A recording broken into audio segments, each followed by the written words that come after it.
বনের মধ্যে যদি আপনি কোনো বিষাক্ত সাপ দেখেন তাহলে কি করবেন? আপনি তখনই তার থেকে দূরে পালাতে চেষ্টা করবেন। আর এটা কেন করবেন? নিজের রক্ষার্থে। এই কথা আমি নয় মেনে নিলাম, কিন্তু নিজের জীবনে এটা করেন না কেন?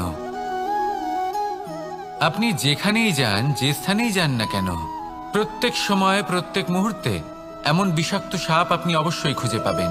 আর সেই সাপ নয় যাদের আপনি বনে খুঁজে পাবেন, এরা হলো সেই সাপ যা আপনাকে পাপ করতে বাধ্য করবে। আপনার অন্তরের বাসনা, ক্রোধ, অহংকার, লোভ, ঈর্ষা এদের বৃদ্ধি ঘটাবে। দেখুন, বনের এই সাপ আপনাকে একবার ছেড়ে দিতেও পারে, ছোবল নাও মারতে পারে, কিন্তু এই যে পাপরূপী সাপ আছে তা অবশ্যই ছোবল মারবে। কর্ম যদি করেন তাহলে অবশ্যই ফল পাবেন। সেই জন্য যখনই কোথাও যাবেন, যদি এমন কাউকে দেখেন, যদি এমন কিছু দেখেন যে আপনাকে পাপ করতে বাধ্য করছে, তাহলে সেই মুহূর্তে সেখান থেকে পালিয়ে যান। যেমন বনের সাপ দেখে আপনি পালাতে থাকেন। সৎকর্মের রক্ষা অত্যন্ত আবশ্যক। আসুন আর আমার সাথে ভালোবেসে বলুন, রাধা রাধা। মানুষের জীবনে তিনটি গুণ অত্যন্ত প্রয়োজনীয়: শ্রদ্ধা, বিনম্রতা, যোগ্যতা। যদি জ্ঞান লাভ করতে চান তাহলে শ্রদ্ধার প্রয়োজন, যদি মান লাভ করতে চান তাহলে স্বভাবে বিনম্র হওয়া প্রয়োজন, আর যদি মনোবাঞ্ছিত স্থান লাভ করতে চান তাহলে যোগ্যতার প্রয়োজন। বিষয়টা সহজ। শ্রদ্ধা আপনাকে জ্ঞান দেবে, নম্রতা আপনাকে মান, আর যোগ্যতা উচিত স্থান দেবে। কিন্তু যদি আপনি এই তিনটি গুণ সম্মিলিত করেন তাহলে এমন কিছু লাভ করবেন যা এই সব কিছুর থেকে অনেক ঊর্ধ্বে। সম্মান। আর এ হলো সেই সম্মান যা প্রত্যেক মানুষের নিজের জীবনে লাভ করতে চেষ্টা করা উচিত। কারণ এই হলো সেই সম্মান যার কারণে আপনি চলে যাওয়ার পরেও এই সংসার আপনাকে ভালোবাসবে আর মনে রাখবে। আসুন আমার সাথে ভালোবেসে বলুন, রাধা রাধা। প্রারম্ভ শূন্যের দ্বারা হয়ে থাকে, তা সে ব্রহ্মাণ্ডই হোক, পৃথিবীই হোক, আদি ইত্যাদিই হোক। সবাই নিজের অস্তিত্ব শূন্য থেকে লাভ করে। এই শূন্য যার নিজের কোনো অস্তিত্ব নেই, কিন্তু সে সকলকে অস্তিত্ব দান করে থাকে। আমাদের এই শূন্যের মতো হতে হবে। যে আমাদের সাথে যুক্ত হবে তাদের অস্তিত্ব অনেক বেশি প্রখর হবে, বিশাল হবে, শ্রেষ্ঠ হবে। কিন্তু যেই আমরা তাদের থেকে দূরে যাব, তারা আমাদের উপস্থিতির আভাস পাবে, আমাদের গুরুত্ব বুঝতে পারবে। শূন্যই হলো সূত্রপাত, শূন্যই হলো সমাপ্তি। শূন্যকে কেউ যতই ছোট মনে করুক, কিন্তু এই শূন্য অত্যন্ত গুরুত্বপূর্ণ। তাই এই শূন্যের মতো হয়ে উঠুন আর আমার সাথে ভালোবেসে বলুন, রাধা রাধা। সাগরের ঢেউ সমুদ্র তটে ধাক্কা খেয়ে, পাথরের সাথে ধাক্কা খেয়ে তার আকার বদলে দিতে পারে। বিভিন্ন আকারের পাথরে এদের ঘষে ঘষে গোলাকার বানিয়ে দিতে পারে, কিন্তু এই সাগরের ঢেউ এদের নিজেদের আকার কখনো বদলায় না। কিন্তু এমন কেন? কারণ এরা বিচ্ছিন্ন হয়েও আবার একত্রিত হতে জানে। অর্থাৎ যখন এরা বিচ্ছিন্ন হয় তখন মতভেদ অবশ্যই, কিন্তু আবার একত্রিত হওয়া হলো এদের একতার প্রতীক। দেখুন, ঝগড়াঝাঁটি, তর্ক বিতর্ক, মতভেদ এগুলো জীবনের অভিন্ন অঙ্গ, কিন্তু এদের কখনো মনে প্রবেশ করতে দেবেন না। যদি মনে প্রবেশ করেও ফেলে, তাদের মনে ঘর করতে দেবেন না, এদের বের করে ফেলুন। এই ঝগড়াঝাঁটি, তর্ক বিতর্ক, মতভেদ এদের সারা জীবন সাথে নিয়ে চলবেন না। যদি একসাথে নিয়ে চলতে চান তাহলে সকলকে একসাথে নিয়ে চলুন, ঢেউয়ের মতো। একতায় বিশ্বাস রাখুন।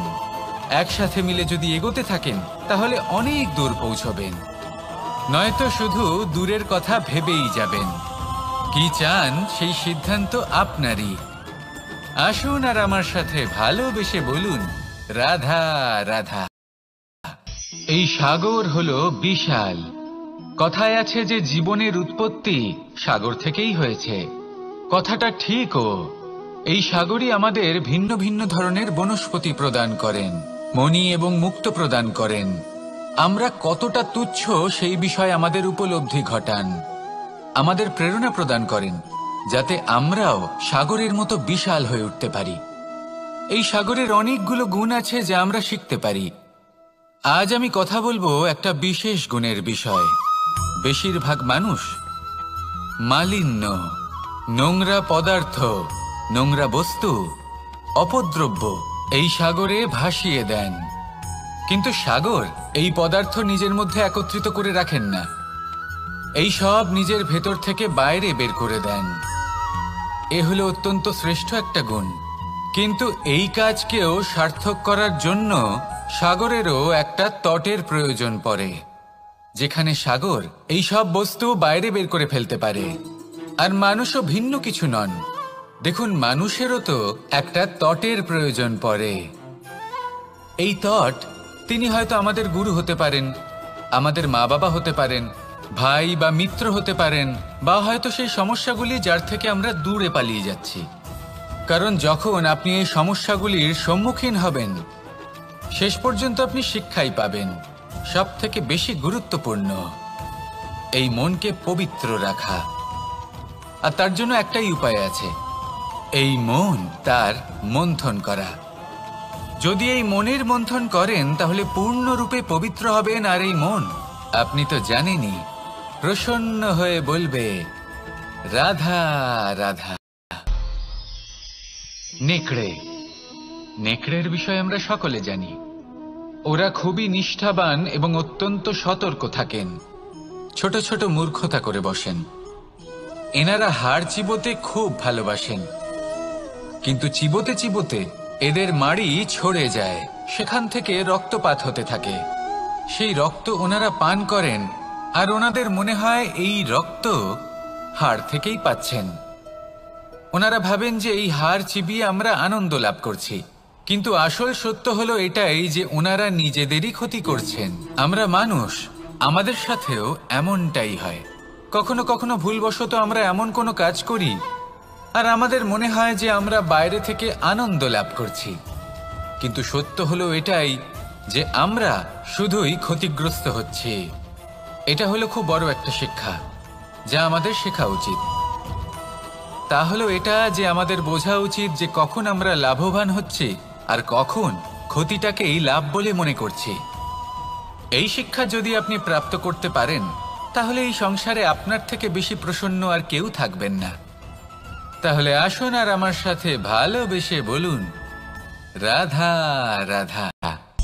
যদি কোনো সিংহ বানরের মতো গাছে চড়তে চেষ্টা করে তাহলে কি হবে? একটা মাছ যদি মাটিতে হাঁটতে চেষ্টা করে তাহলে কি হবে? তারা বিফলই হবে। কিন্তু এরকম কেন হয়? তার কারণ হলো প্রকৃতির রচনা কিছুটা এরকম। এখানে প্রত্যেকটি ব্যক্তিকে, প্রত্যেকটি প্রাণীকে আলাদা আলাদা গুণের অধিকারী করা হয়েছে এবং সকলকে একটা সীমাও প্রদান করা হয়েছে।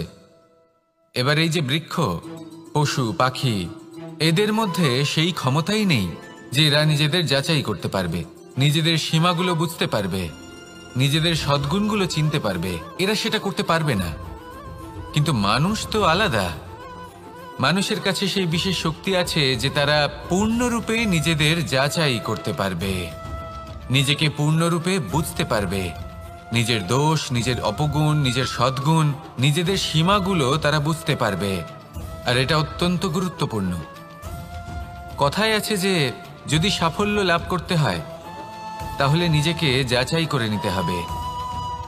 তাই নিজেকে যাচাই করুন, নিজের সাথে পরিচিত হয়ে যান এবং জীবনে কর্ম করতে থাকুন। সাফল্যের শিখরে অবশ্যই পৌঁছে যাবেন।